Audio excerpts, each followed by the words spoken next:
नमस्कार दोस्तों, स्वागत है आपका हमारे चैनल सावरेनॉमिक्स में। क्या आपके साथ कभी ऐसा हुआ है कि स्टॉक बाय किया, स्टॉक गिर गया, सेल किया और ऊपर चला गया और अब रिग्रेट हो रहा है? तो बस आपकी यही परेशानी दूर करने के लिए मैं डॉक्टर सृष्टि श्रीवास्तव अपनी टीम के साथ लेकर आई हूँ एक सीरीज ऑफ डिटेल्ड एनालिसिस। इस सीरीज की शुरुआत करने वाले हैं हम एक ऐसे सेक्टर के बारे में जिसमें सिर्फ 3 से 4 महीने में 70 से 80% का जबरदस्त रिटर्न मिला है। जी हाँ, हम बात कर रहे हैं डिफेंस सेक्टर की। ऑपरेशन सिंदूर के बाद पूरी दुनिया ने भारत की डिफेंस पावर का दम देखा और इसका सीधा इम्पैक्ट स्टॉक मार्केट में भी देखने को मिला। डिफेंस के काफी शेयर्स ने 70 to 80% की रैली दी है। कुछ लोगों ने इस रैली में अच्छा पैसा बनाया, लेकिन कुछ लोग या तो हाई प्राइस पे फंसे और या बिना बाय और सेल नॉलेज के ये रैली मिस कर बैठे। लेकिन टेंशन लेने की बिल्कुल ज़रूरत नहीं है। ना तो शेयर मार्केट कहीं जा रहा है और ना ही डिफेंस सेक्टर के ये स्टॉक्स। सरकार का फोकस है स्वदेशी डिफेंस कंपनीज को बढ़ावा देने पर और इसी वजह से ये कंपनीज फ्यूचर में और भी अच्छे रिटर्न्स दे सकती हैं। तो चलिए शुरुआत करते हैं डिफेंस सेक्टर की एक सबसे बड़ी कंपनी से, हेल हिंदुस्तान एरोनॉटिक्स लिमिटेड। हालांकि बहुत व्यूअर्स को पता होगा ऑलरेडी, लेकिन फिर भी आइए एक बार जान लें कि कंपनी करती क्या है। कंपनी एयरक्राफ्ट एंड हेलीकॉप्टर के मैन्युफैक्चरिंग एंड रिपेयर के बिजनेस में इन्वॉल्व है। यह एक पब्लिक सेक्टर कंपनी है और मोस्टली ऑर्डर्स कंपनी को मिनिस्ट्री ऑफ डिफेंस से ही मिलते हैं। अब हम स्टार्ट करते हैं इसका फंडामेंटल एनालिसिस। कंपनी का मार्केट कैपिटलाइजेशन 3,54,033 करोड़ है, जो कि कंपनी को लार्ज कैप बनाता है। मार्केट कैपिटलाइजेशन के अकॉर्डिंग हम डिफाइन कर सकते हैं कि कंपनी लार्ज कैप है, मिड कैप है या स्मॉल कैप है। इस एनालिसिस के कीवर्ड्स आपको साइड में मेंशन किए गए हैं फॉर योर बेटर अंडरस्टैंडिंग। तो जैसे जैसे वर्ड्स आते जाएंगे आप इनको रेफर कर सकते हैं यहाँ से साइड से।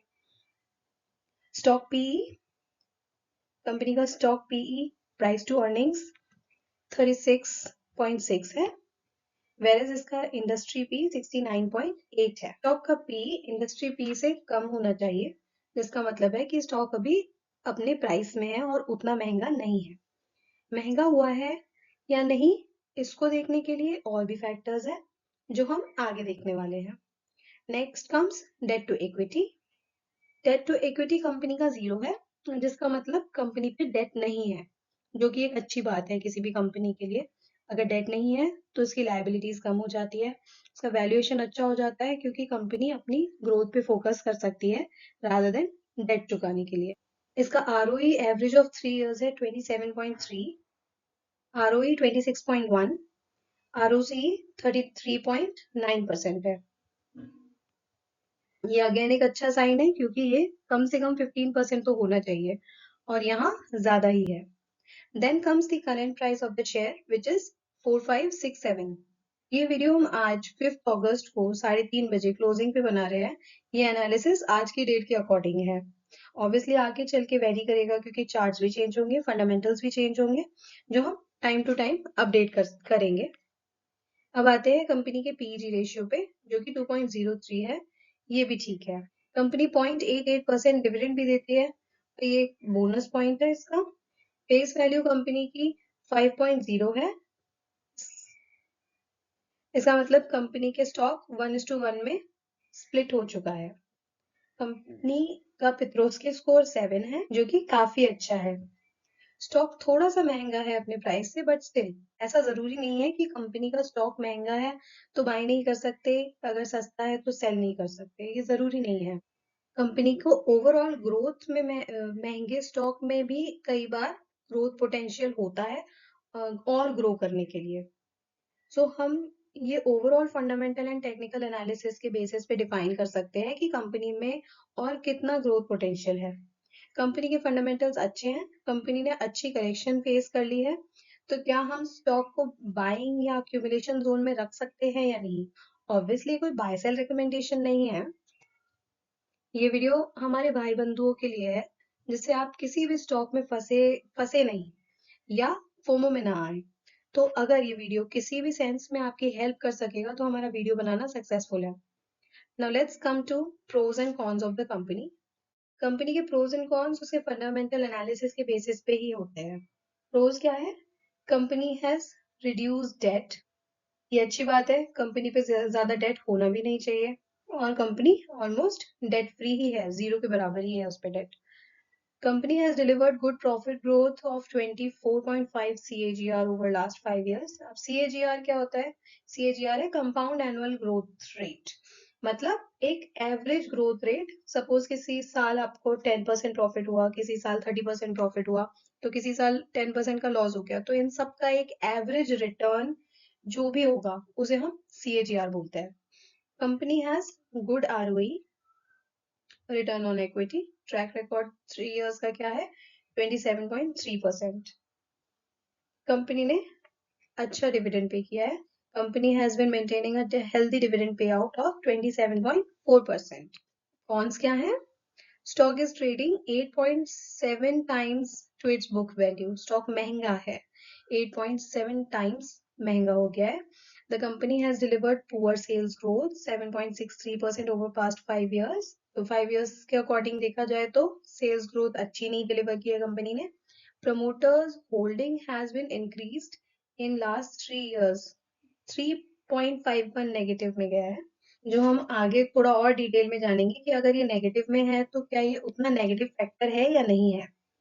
Working capital days have increased from 55 days to 92.1 days.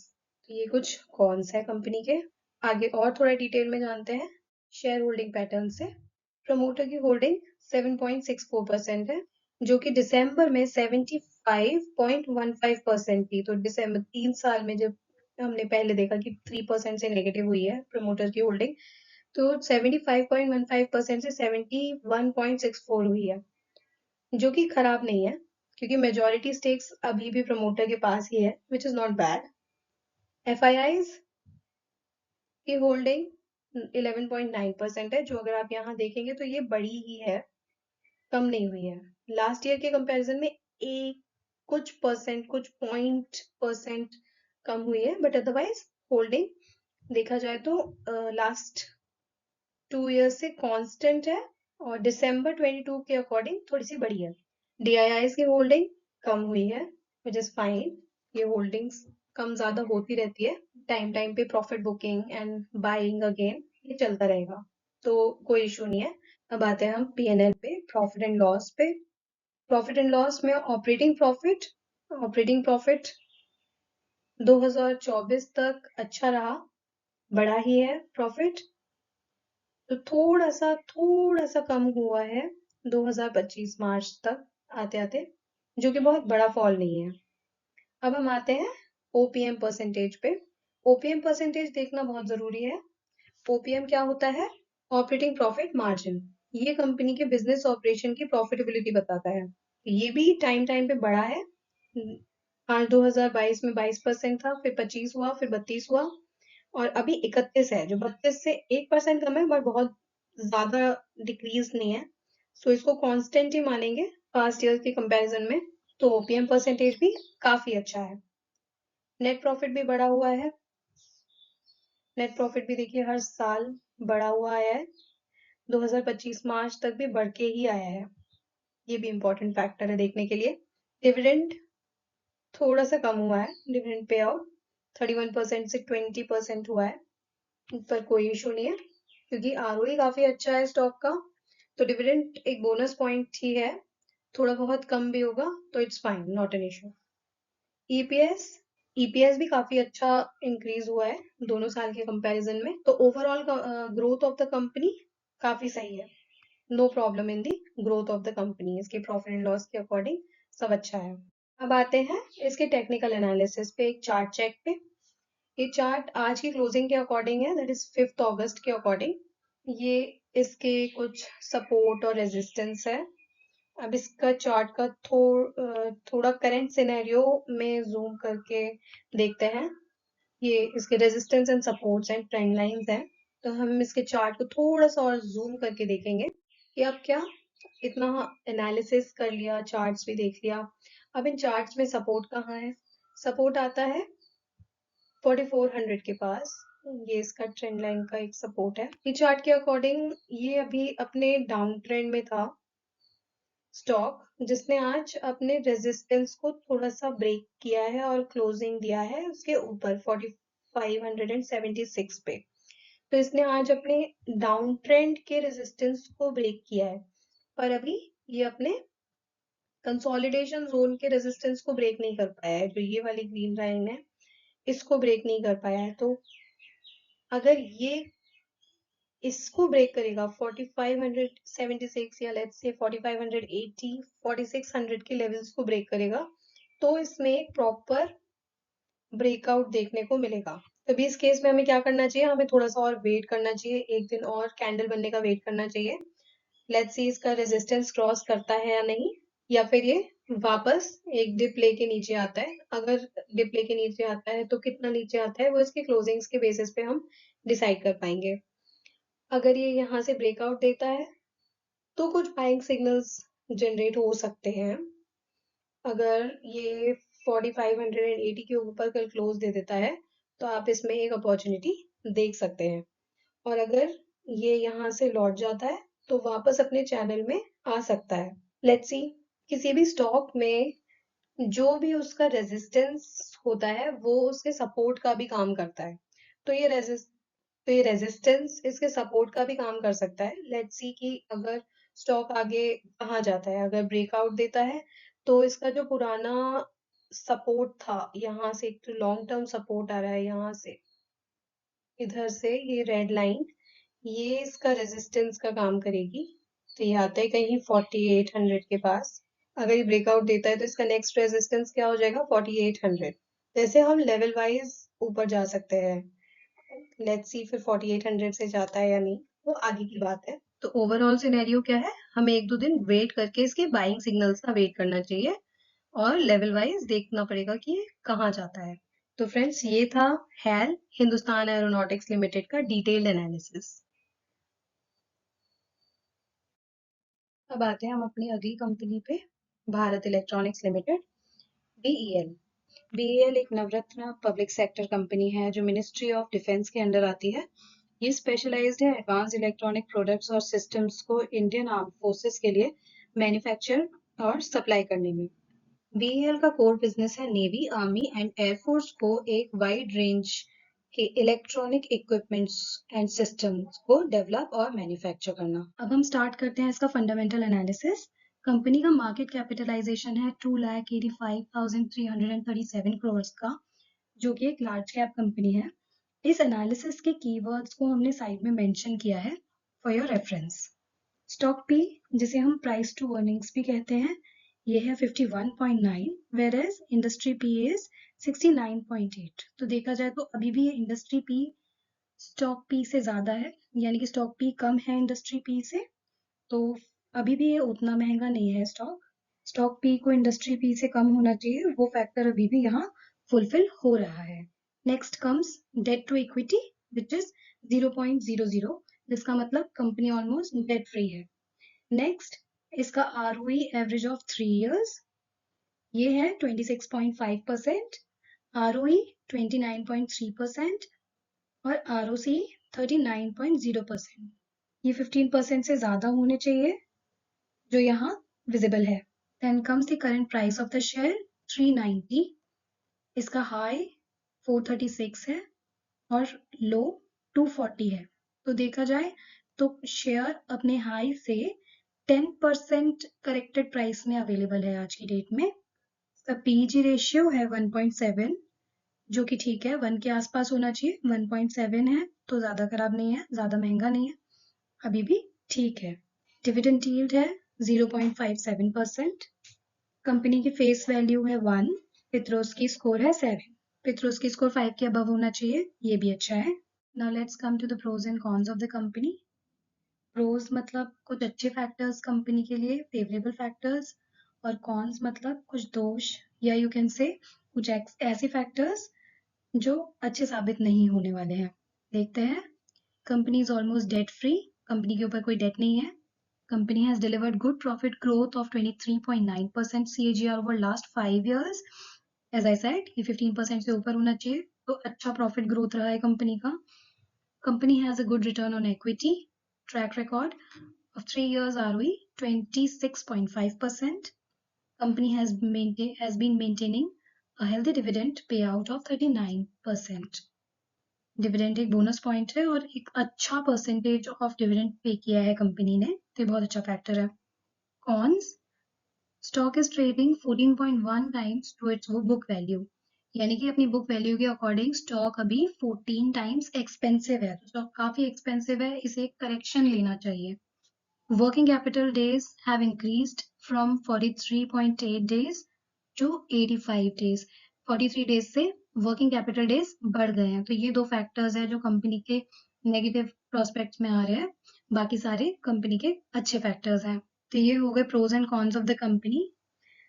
Still company का ओवरऑल ग्रोथ और उसका पोटेंशियल का काफी आइडिया कंपनी के फंडामेंटल और टेक्निकल एनालिसिस से लग जाता है. तो फंडामेंटल एनालिसिस में और क्या क्या चीजें आती है हम आगे देखते हैं.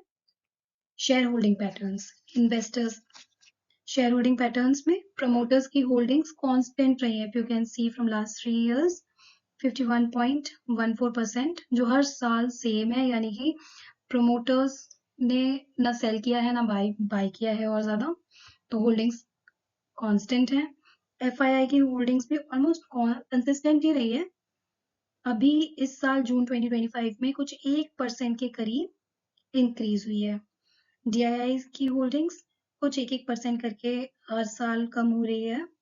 22 में 25.04% थी, मार्च में कांस्टेंट जैसी थी, फिर आप यहाँ देखेंगे तो 24.84, 24.19 कुछ पॉइंट्स में ये चेंज हो रही है. अब जून 2024 में थोड़ी सी और 2% और कम हुई है, जो कि अभी यहाँ वापस से कंसिस्टेंट है 20% के लगभग यहाँ पे है. पॉइंट्स में चेंजेस है तो उतना ज्यादा चेंज नहीं है, ऑलमोस्ट कांस्टेंट है. इसका मतलब डीआईआईज का भी इन्वेस्टमेंट कांस्टेंट है, एफआईआईज का 1% बढ़ा है और पब्लिक का कंटिन्यूअसली बढ़ा है फ्रॉम पास्ट 3 इयर्स. 6.47% से आज की डेट में 9.7% है, तो ऑलमोस्ट 50% इंक्रीज हुआ है शेयर होल्डिंग्स में. प्रॉफिट एंड लॉस, अब आते हैं हम प्रॉफिट एंड लॉस पे. प्रॉफिट एंड लॉस में ऑपरेटिंग प्रॉफिट इंक्रीज हुआ है साल दर साल. अगर हम लास्ट 10 इयर्स का देखें तो लास्ट 10 इयर्स से इंक्रीज हुआ है ईयर ऑन ईयर, और आज की डेट में भी इंक्रीज ही है.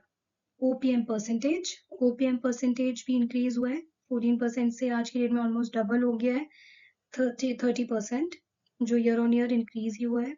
Then comes net profit is also been increased, हर साल इंक्रीज हो रहा है और अभी भी इंक्रीज ही है. डिविडेंड भी इंक्रीज हो रहा है. So लास्ट 5 इयर्स के अकॉर्डिंग देखें तो डिविडेंड कम हुआ है, but it's okay, it's because it's a bonus point. So अगर आरओई हेल्दी है, रिटर्न ऑन इक्विटीज अच्छा है, तो डिविडेंड अगर कम भी हो रहा है तो it's okay, no issues. EPS earning per share भी इंक्रीज हुआ है ईयर ऑन ईयर, आज की डेट में भी इंक्रीज ही है. अगर हम लास्ट ईयर से कंपेयर करेंगे तो इट्स इंक्रीज्ड. अब एक बार इसके चार्ट्स देख लेते हैं, जिसे हम टेक्निकल एनालिसिस कहते हैं. तो बीईएल का स्टॉक अपने डाउन ट्रेंड में था, जो इसने रेजिस्टेंस को ब्रेक कर दिया है और अब इसको ब्रेक करके ये वापस से रिटेस्ट कर रहा है. तो अभी हमें क्या देखना पड़ेगा, अभी हमें यहाँ कोई बाइंग सिग्नल नहीं है, वी हैव टू वेट कल के और कैंडल बनने का, और इसको एक छोटा सा सपोर्ट मान सकते हैं. अगर ये इस लाइन के नीचे क्लोज देता है तो ये वापस एक बार को अपने सपोर्ट तक जा सकता है, और वापस इतना रिटेस्ट करने के बाद इट कैन मूव अहेड.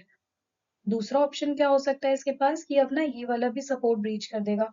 अगर अपना ये वाला सपोर्ट ब्रीच कर देगा तो कहीं ना कहीं ये ब्रेकआउट फेक माना जाएगा. कई बार स्टॉक्स फेक ब्रेकआउट भी दे देते हैं, तो ये वापस से अपने इस ट्रेंड लाइन के अकॉर्डिंग चलता रहेगा, और level wise we can see कि आगे क्या होता है. तो अभी फिलहाल स्टॉक नो ट्रेड जोन में है, अभी इसने कोई सिग्नल जनरेट नहीं किया है, हमें 1-2 दिन और कैंडल बनने का वेट करना पड़ेगा. और इसका नेक्स्ट सपोर्ट है 360 के पास। तो ये दो सपोर्ट्स बहुत इंपॉर्टेंट है स्टॉक के लिए, और इसके अकॉर्डिंग हम level wise we can decide whether the stock is giving us the buying signal और द सेल सिग्नल। अब आते हैं हम अपने अगले स्टॉक पे, भारत अर्थ मूवर्स लिमिटेड। ये एक पब्लिक सेक्टर कंपनी है जो मुख्य रूप से डिफेंस, माइनिंग, कंस्ट्रक्शन और रेल एंड मेट्रो जैसे सेक्टर्स के लिए हैवी इक्विपमेंट्स की एक वाइड रेंज की डिजाइन, मैन्युफैक्चर एंड सप्लाई में इन्वॉल्व है। ये मिनी रत्ना कैटेगरी 1 कंपनी है under ministry of defence. BEML एक इम्पॉर्टेंट रोल प्ले करता है कंट्री के integrated guided missile development programme में। ये division aircraft towing tractor, aircraft weapon loading trolley, multipurpose weapon loaders और क्रैश फायर टेंडर मैन्युफैक्चर करता है। अब नजर डालते हैं इसके फंडामेंटल एनालिसिस पर। कंपनी का मार्केट कैपिटलाइजेशन 16,444 करोड़ का है, जो कि एक स्मॉल कैप कंपनी है। इसके कीवर्ड्स आप रेफरेंस के लिए यहाँ देख सकते हैं। अब आते हैं हम स्टॉक पी पे। स्टॉक पी 56.3 है, whereas industry P is 42.5। Industry P के अकॉर्डिंग स्टॉक पी ज्यादा है, दैट मीन्स ये स्टॉक महंगा हो चुका है। Next comes debt to equity.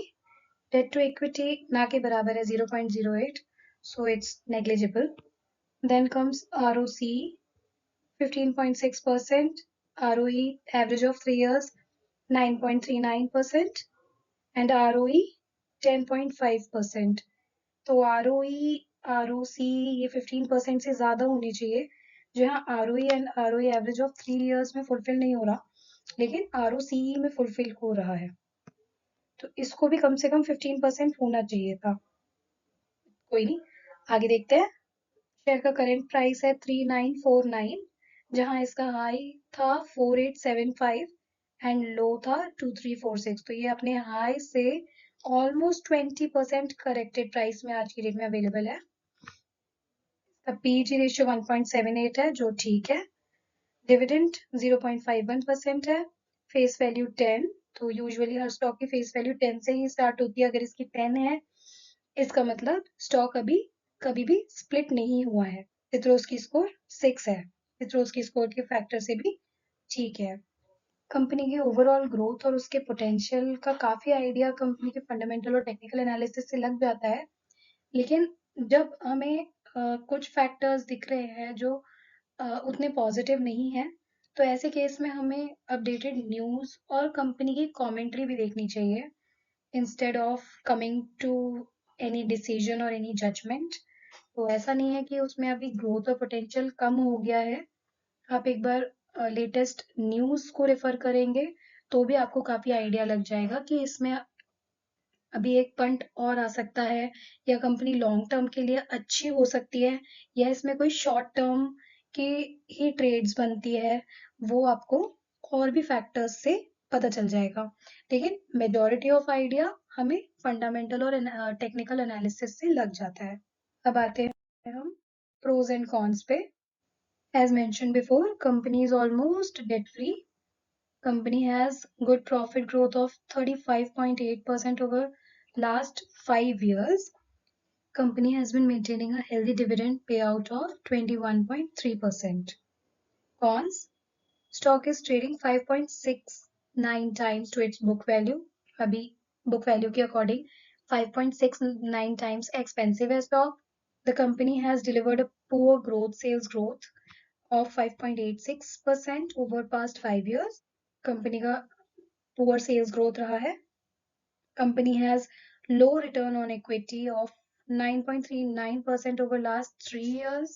ये लो क्यों है? क्योंकि 15%. तो ये लो क्यों है? क्योंकि ये 15% से कम है. अगर हमें किसी कंपनी में रिटर्न्स 15% से भी कम होते हैं, तो वो लॉन्ग टर्म के लिए कंपनी में इन्वेस्ट करना अभी उतना बेनिफिशियल नहीं हो सकता पॉसिबली. तो स्टॉक शॉर्ट टर्म के लिए कैसा है वो आपको चार्ट एनालिसिस से या कोई बाइंग सिग्नल्स देख के भी आइडिया लग सकता है. लेकिन अगर आप लॉन्ग टर्म इन्वेस्टर है, तो आपको कंटिन्यूअसली 2 या 3 साल के फंडामेंटल्स चेक करने पड़ेंगे, उनका ROE ROC चेक करना पड़ेगा. अगर वो 15% से ज्यादा है तो स्टॉक इन्वेस्टेबल है. Company has high debtors of 154 days. ये इसके कॉन्स हो गए। Now let's come to share holding patterns. Promoter की होल्डिंग्स सेम है, कांस्टेंट है। एफआईआईज की होल्डिंग्स पास्ट ईयर्स में इंक्रीज हुई है, 23 में इंक्रीज हुई है, देन 24 में फिर इंक्रीज हो गई, अभी 24 सितंबर 24 में डिक्रीज हुई, फिर दिसंबर 24 में फिर इंक्रीज हो गई, मार्च 25 में इंक्रीज थी, या यू कैन से कांस्टेंट थी। अब जून 2025 में फिर से 2% से कम हो गई है। तो एफआईआईज की होल्डिंग्स इस शेयर में इंक्रीज और डिक्रीज हो रही है, और प्रेजेंट सिनेरियो के अकॉर्डिंग आज की डेट में डिक्रीज्ड है। डीआईआईज की होल्डिंग्स भी डिक्रीज हो रही है टाइमली, एंड करंट सिनेरियो देख के 2% से डिक्रीज हो गई है अगर हम लास्ट 3 इयर्स का एनालिसिस देखें तो। पब्लिक होल्डिंग्स कांस्टेंट है, कांस्टेंट से पॉजिटिव की तरफ है, 20.44% से आज 21.78% है। शेयर होल्डिंग पैटर्न्स में भी ज्यादा फ्लक्चुएशन नहीं है, ज्यादा नेगेटिविटी नहीं है। प्रमोटर्स को अपनी कंपनी पे भरोसा है, उन्होंने भी ज्यादा डिक्रीज नहीं किया है। एफआईआईज का 2% या 1.5% के लगभग कुछ डिक्रीज है, वो भी ज्यादा नहीं है, स्टिल होल्डिंग्स बनी हुई है। डीआईआईज की होल्डिंग्स भी 2% से डिक्रीज हुई है अगर हम लास्ट 3 इयर्स का सिनेरियो देखें, which is fine. Then comes profit and loss. Operating profit increase हुआ है, ये एक बहुत अच्छा साइन है। प्रॉफिट किसी भी कंपनी का इंक्रीज होता है तो उस कंपनी में भरोसा बना रहता है। ओपीएम परसेंटेज बहुत इंपॉर्टेंट है उसकी ऑर्डर बुक के लिए, वो भी बढ़ रहा है, दैट मीन्स कंपनी को अच्छे ऑर्डर्स भी मिल रहे हैं। नेट प्रॉफिट काफी इंक्रीज हुआ है, काफी इंक्रीज लास्ट 10-12 इयर्स में। लास्ट 10 इयर्स का ही अगर देख ले तो मार्च 2016 से 64 से इंक्रीज हो गया 85, 130, फिर थोड़ा कम हुआ, फिर मार्च 22 में इंक्रीज हो गया, और आज की डेट में भी इंक्रीज ही है 293। डिविडेंड 7% है आज, ईपीएस 70, तो ईपीएस भी बढ़ा है। प्रॉफिट एंड लॉस के अकॉर्डिंग कंपनी ने काफी अच्छा परफॉर्मेंस दिया है। Now let's check the charts analysis, technical analysis. Company के सपोर्ट्स, ये रेड लाइंस इसके सपोर्ट्स हैं, ये ग्रीन लाइंस इसके रेजिस्टेंस है। तो अभी स्टॉक ट्रेड कर रहा है तो 3859 के आसपास, जो कि ये इस चैनल में कहीं आ रहा है। तो हम इसे जूम करके देखते हैं एक बार, और यहाँ ट्रेड कर रहा है। अब हम इस केस में क्या करेंगे, यहाँ से इसने ब्रेकआउट तो दिया एक रेजिस्टेंस पार करके, but now it is retesting. तो हमें क्या करना है, यहाँ वी हैव टू वेट, किसी भी कंक्लूजन पे नहीं आ सकते, यहाँ कोई बाइंग सिग्नल जनरेट नहीं हुआ है, we have to wait again कि अब ये वाला रेजिस्टेंस क्रॉस करता है या अपने सपोर्ट पे वापस आता है 3800 पे। उसके बेसिस पे हम वापस से बाइंग सिग्नल का वेट करेंगे if one has to buy any stock. Of course this is not buying and selling recommendation, this is an analysis, लेकिन अगर इससे किसी को हेल्प हो रहा है बाय या सेल में तो दे कैन रेफर दिस। और थोड़ा जूम करके देखते हैं। तो इसका एक सपोर्ट है 3840 पे, दूसरा सपोर्ट है 3800 पे, और इसका रेजिस्टेंस है यहाँ, जैसे ये ट्रेंड लाइन ब्रीच करेगा, that is you can say 3880 के आसपास। तो इसी के अकॉर्डिंग आपको डिसीजन लेना है कि आपको इन स्टॉक्स में करना क्या है। ऑब्वियसली कोई भी बाय या सेल आप कर रहे हैं तो एक बार आप अपने फाइनेंशियल एडवाइजर से पूछिए, या फिर आप अपने नॉलेज के अकॉर्डिंग इसमें डिसाइड कर सकते हैं। अब आते हैं हम अपने अगले स्टॉक पे, भारत डायनामिक्स लिमिटेड यानी बीडीएल पे। Another public sector company governed by ministry of defence. BDL भारतीय सशस्त्र बलों की विभिन्न मिसाइलों और उपकरणों के निर्माण और आपूर्ति के लिए डीआरडीओ और विदेशी मूल उपकरण निर्माताओं यानी ओईएम के साथ मिलकर काम कर रहा है। आज बीडीएल दुनिया के उन गिने चुने उद्योगों में से एक बन गया है जिनके पास भारतीय सशस्त्र बलों के लिए मिसाइल्स, अंडर वाटर हथियारों, हवाई उत्पादों और एलाइड डिफेंस इक्विपमेंट्स यानी संबद्ध रक्षा उपकरणों के निर्माण और आपूर्ति के लिए अत्याधुनिक सुविधाएं हैं। तो आइए नजर डालते हैं भारत डायनामिक्स के फंडामेंटल एनालिसिस पे। भारत डायनामिक्स का मार्केट कैपिटलाइजेशन है 58,106 करोड़, जो कि एक मिड कैप कंपनी है। इसका स्टॉक पी 106 है, जहां इसका इंडस्ट्री पी 69 है। इसका स्टॉक पी 106 है, जहां इसका इंडस्ट्री पी 69 है। तो अगर पी के अकॉर्डिंग, प्राइस टू अर्निंग्स के अकॉर्डिंग देखेंगे तो ये शेयर काफी महंगा है। अब आते हैं इसकी डेट टू इक्विटी पे। डेट टू इक्विटी इज 0, इसका मतलब ये ऑलमोस्ट डेट फ्री कंपनी है। कंपनी का ROE 14% और ROC का एवरेज ऑफ 3 years इज 14.6%, जो कि कंसिस्टेंट है और रिलेटिवली 15% के आसपास है। ROC 19.6% and ROC average of 3 years 19.8%, ये भी कंसिस्टेंट है पर 15% से ऊपर है। तो देखा जाए तो इनका रिटर्न ऑन इक्विटी इस 15% से इक्वल या आसपास है, तो कंसिडरेबल है। प्राइस टू बुक वैल्यू 14.4 है बुक वैल्यू के अकॉर्डिंग।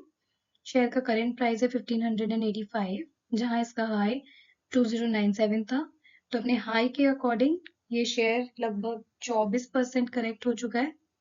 उसके बाद भी ये महंगा है, तो मे बी आगे इसको थोड़ा और करेक्ट होना चाहिए। इसका PEG रेशियो है 64, which is again very high. Face value है 5। कंपनी का डिविडेंड यील्ड है 0.34% और पित्रोस्की स्कोर भी 5 है, which is just average.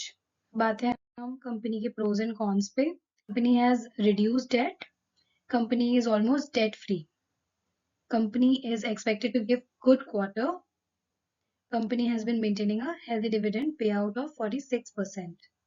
Cons है, stock is trading 14 times to its book value, ये इतना महंगा है अपनी बुक वैल्यू से। The company has delivered poor sales growth. Earnings include an other income of 350 crore. तो एक फैक्टर देखने के लिए होता है, अर्निंग्स में अगर अदर इनकम आ रही है तो ये एक नेगेटिव फैक्टर हो जाता है किसी कंपनी के लिए। तो हमें इसके लिए आगे profit and loss quarter on quarter, year on year check करना पड़ेगा, जो हम आगे करेंगे। Debtors day have increase from 55 to 90 days. Share holding pattern 74, ये कॉन्सिस्टेंट है लास्ट 3 years से। FIIs कंसिस्टेंट है, कोई इंक्रीज नहीं है। DIIs में डिक्रीज है, टाइम पे लास्ट 3 years के अकॉर्डिंग टाइम पे डिक्रीज देखने को मिल रहा है। अभी जून 2025 में लास्ट ईयर के कंपैरिजन में कुछ परसेंटेज इंक्रीज किया है, बट ओवरऑल परफॉर्मेंस के अकॉर्डिंग कुछ ज्यादा इंक्रीज नहीं है। अब आते हैं हम प्रॉफिट एंड लॉस पे। ऑपरेटिंग प्रॉफिट लास्ट 5 years का देखते हैं। ऑपरेटिंग प्रॉफिट कम हुआ है, काफी कम हुआ है। 22 में बढ़ा था, देन अगेन कम हुआ है, फिर थोड़ा सा इंक्रीज हुआ, बट फिर भी इस साल फिर से कम हो गया है। ऑपरेटिंग प्रॉफिट मार्जिन भी कम हो रहे हैं, 24% से 18, फिर 26, फिर 16, फिर थोड़े बढ़ गए। अभी एट प्रेजेंट ये बहुत कम है, ओवरऑल सबसे कम है पास्ट 5 years में 14%। तो ये गौर करने वाली बात है। नेट प्रॉफिट कंपनी का लास्ट ईयर के कंपैरिजन में कम हुआ है, EPS भी कम हुआ है लास्ट ईयर के कंपैरिजन में। फंडामेंटल एनालिसिस के अकॉर्डिंग और स्टॉक्स की एनालिसिस बेटर है। आइए अब देखते हैं इसका चार्ट। भारत डायनामिक्स के सपोर्ट लेवल है 14, फर्स्ट सपोर्ट इज 1420 और अभी स्टॉक डाउन ट्रेंड में है। जब तक ये इस लाइन को ब्रेक नहीं करेगा तब तक इसका ट्रेंड चेंज नहीं होगा, और ट्रेंड चेंज होना सिर्फ एक फैक्टर होता है बाइंग सिग्नल को चेक करने का। Other factors can come when while we see the candles. तो आगे जो भी कैंडल्स बनेंगे उनके बेसिस पे वी कैन चेक कि इसमें कोई बाइंग सिग्नल्स आ रहे हैं या नहीं आ रहे हैं। अभी फिलहाल इसमें ऐसा कुछ देखने को नहीं मिल रहा है, अभी ये डाउन ट्रेंड में है। इसके सपोर्ट, फर्स्ट सपोर्ट है 1420, नेक्स्ट सपोर्ट है 1350 और उसके बाद भी देखते हैं कहाँ से स्टॉक में अप ट्रेंड स्टार्ट होता है। तो फिलहाल इसमें अभी कोई अप ट्रेंड नहीं है। ये इसका और क्लियर चार्ट है। जो इसका डाउन ट्रेंड है वो कहाँ आ रहा है, ये इस रेजिस्टेंस से वापस से टच करके अपने सपोर्ट की तरफ जाता है या इसको ब्रेक करता है, वो हमें आगे वाले कैंडल्स के अकॉर्डिंग समझ आएगा। ये है इसका एनालिसिस। अब आते हैं हम अपनी 5वीं कंपनी पे, Paras defence and space technologies limited. Paras defence India defence and space landscape में एक प्रमुख कंपनी के रूप में उभरी है। पारस डिफेंस एक प्राइवेट सेक्टर की कंपनी है जो प्रमुख रूप से defence and space engineering products and solutions की designing, developing, manufacturing and testing में इंगेज्ड है। कंपनी इन 4 मेजर सेगमेंट्स को सेवाएं प्रदान करती है जो है defence and space optics, defence electronics, heavy engineering and electromagnetic pulse protection solutions. अब देखते हैं पारस डिफेंस के फंडामेंटल एनालिसिस को। इसका मार्केट कैपिटलाइजेशन 5211 करोड़ का है जो कि एक स्मॉल कैप कंपनी है। इसका इंडस्ट्री पी 69.8 है जहां इसका स्टॉक पी 86 है। तो ये अब इंडस्ट्री पी से ज्यादा हो गया, इसका मतलब स्टॉक ऑलरेडी एक्सपेंसिव है। आरओसी 15.6% है और आरओसी का एवरेज 13% है। तो एवरेज ऑफ 3 years 13% है, उससे ज्यादा आरओसी है 15%। This is a good sign. ROE average 9.26 and ROE 11। हालांकि ये 15% से कम है लेकिन फिर भी अपने ROE के 3 years के एवरेज से ज्यादा है। हालांकि इसको 15% से ज्यादा या एटलीस्ट 15% तो होना चाहिए था, जिसके रिटर्न्स अभी कम है उसके अकॉर्डिंग। कंपनी का डेट टू इक्विटी 0.04 है, इसका मतलब है company is almost debt free. And comes the current price of the share, ये 647 है। शेयर का हाई 972 है जो कि अपने हाई से आज की डेट में 33% की करेक्शन प्राइस पे अवेलेबल है। इसका पीजी रेशियो 2.8 है जो अगेन थोड़ा सा बड़ा हुआ है। Dividend 0.04%, face value is 5 and Piotroski score 7। Piotroski score is good. इसकी बुक वैल्यू है 79.4 whereas इसका price to book value is 8.07 which shows that the stock is 8.07 times expensive. Now let's come to pros and cons of the company. Company has reduced debt. Company is almost debt free. Company is expected a good quarter. Company has delivered good profit growth, that is 25% CAGR over last 5 years. तो last 5 years के according देखें तो company की profit growth अच्छी रही है। Cons, stock is trading 8.05 times to its book value. Stock अभी 8.05 times expensive है अपनी book value के according. Promoter holding has decreased over last quarter, that is in negative 3.31%. Company has a low return on equity, that is 9.26 over last 3 years. Company has high debtors of 295 days. Now let's come to shareholding pattern. Promoter की holding 58.94 थी दिसंबर 2022 में, जो आज जून 2025 में देखे तो एक अच्छा परसेंटेज आपको डिक्रीज में मिलेगा 53.74। प्रमोटर की परसेंटेज डिक्रीज होने का मतलब है कंपनी को अपनी ग्रोथ पे डाउट होना या कुछ और फैक्टर्स जो पॉजिटिव में नहीं होते। हालांकि एफआईआईज ने यहाँ अपना स्टेक इंक्रीज किया, इफ यू कैन सी 0.077 से नाउ इट इज 6.85%। डीआईआईज ने भी अपना स्टेक अब डिक्रीज किया है, जो कि लास्ट ईयर इंक्रीज था, ये 2 अबव ही रहा है लास्ट ईयर 2.64, 2.5, 2.21, 2.7, 2.73, 2.75, लेकिन जून से आके जून में काफी कम हो गया था, देन थोड़ा सा बढ़ा 0.63, अभी सितंबर 2024 के अकॉर्डिंग ठीक ठाक इंक्रीज्ड है, but still it's not much.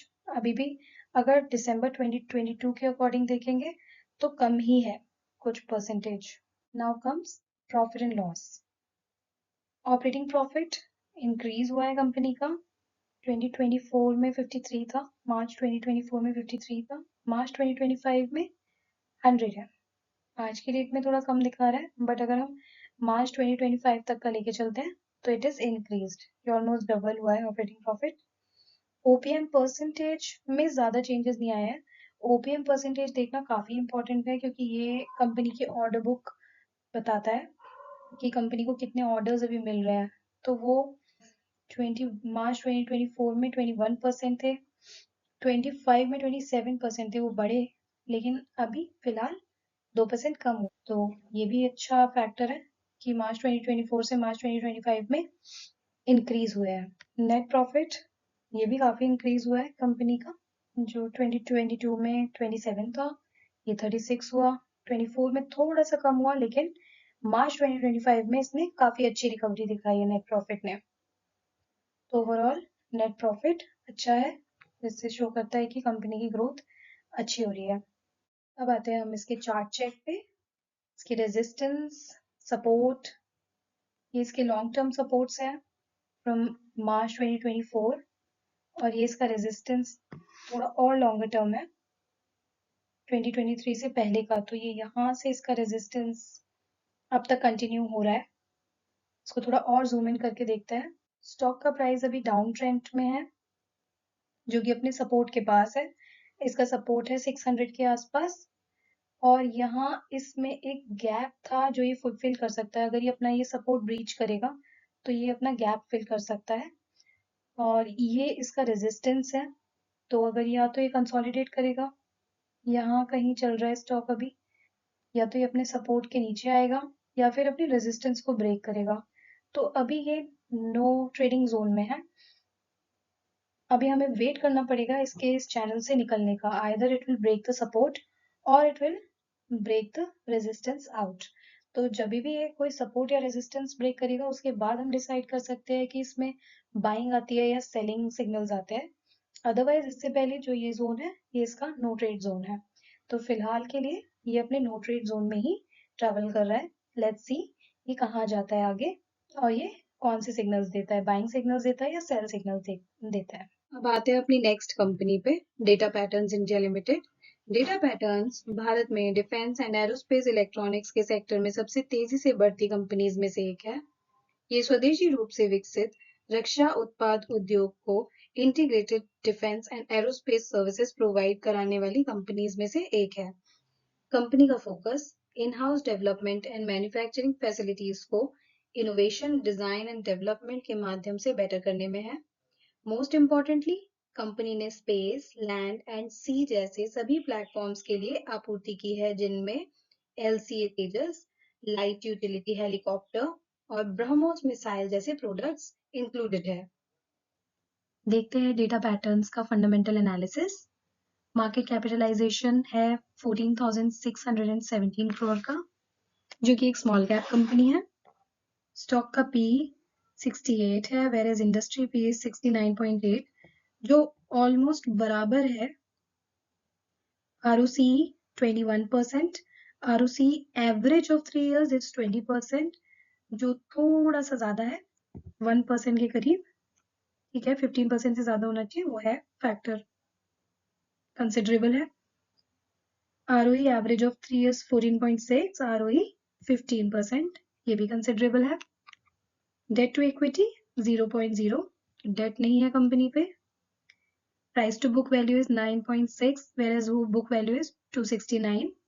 Book value के according price to book value मतलब स्टॉक 9.69 टाइम्स एक्सपेंसिव है। शेयर का करेंट प्राइस है 2611, वेरेज इसका हाई था 3269 और लो था 1350। जो देखा जाए तो अपने हाई से 20% करेक्ट हुआ है।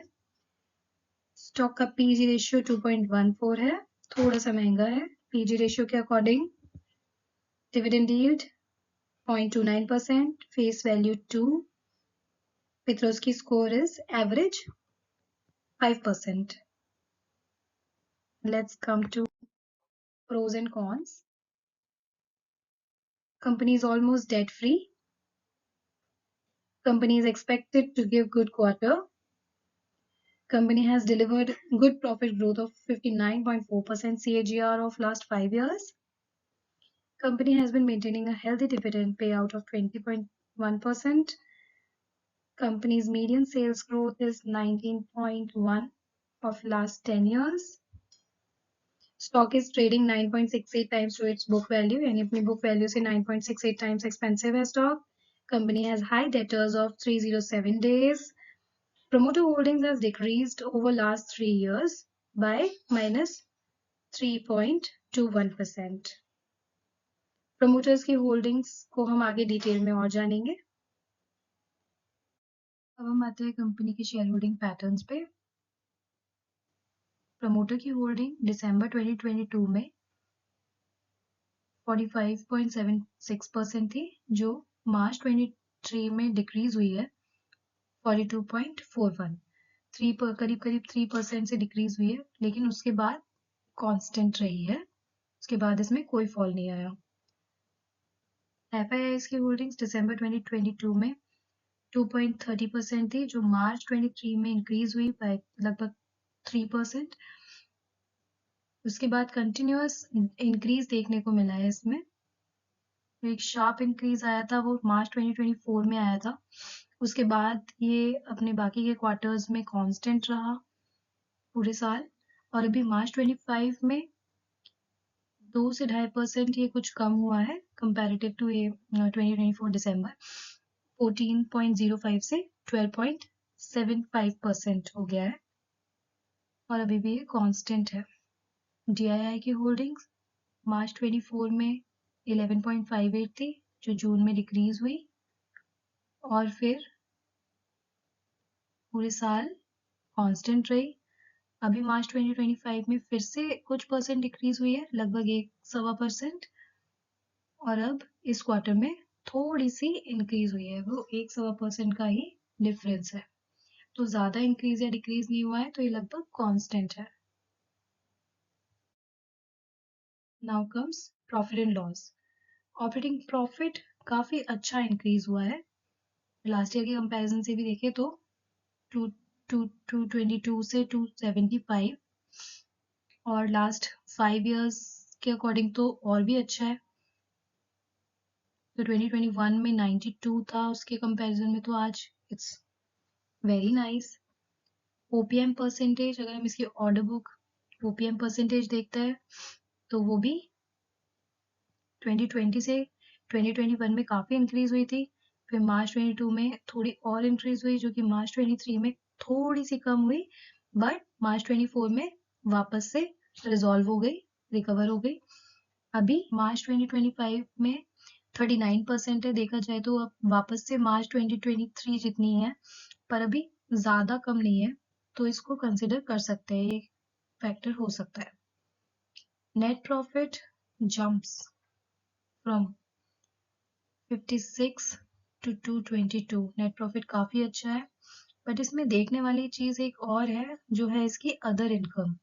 इसमें अदर इनकम काफी इंक्रीज हुई है, ये थोड़ा डाउटफुल मैटर हो जाता है, क्योंकि अदर इनकम में कभी कभी कंपनी अपने एसेट्स भी सेल कर देती है, वो इनकम भी जनरेट हो जाती है। तो इसका प्रॉफिट एग्जैक्टली किधर से आ रहा है, क्योंकि ऑर्डर बुक से उतना प्रॉफिट नहीं बन रहा है। अगर आप देखें मार्च 2021 से अभी तक कुछ कांस्टेंट या स्लाइट डिक्रीज ही है, अगर 2025 में देखें तो फिर भी इसका नेट प्रॉफिट जंप कर रहा है और अदर इनकम इंक्रीज हो रही है, तो इसको थोड़ा सा कॉशियसली देख सकते हैं। बाकी आगे एक बार इसके चार्ट एनालिसिस से we can see what can happen. तो ये इसकी रेजिस्टेंस है, और यहाँ इसका सपोर्ट है।